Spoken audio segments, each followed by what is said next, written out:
आज लोकसभा भवन सदन रे आमर पोषो एक्ट उपरे जो कर्मशाला होची भावुची ये कर्मशाला सबू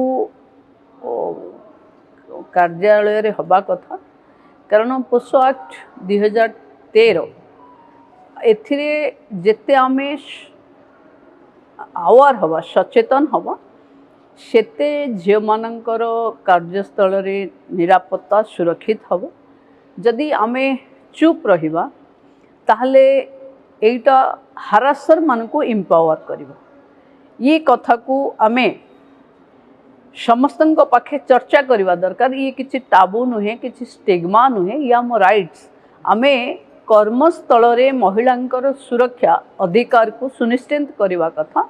आउ मु विशेष करी युवपीढ़ी मान को विशेष अनुरोध करुच्ची कि प्रथमे हारासर मानकर प्रथम वार्ड प्रथम इंगित को ना कहवा शिखंतु एवं रिपोर्ट करवा शिखंतु। अधिकार पाई स्वर उठेबा अपराध नुहे किंतु अधिकार को चुपचाप सहिबा आउ एटा को एक्शन रे परिणत कला बेले कांदिबा ये निर्बोधता हबो।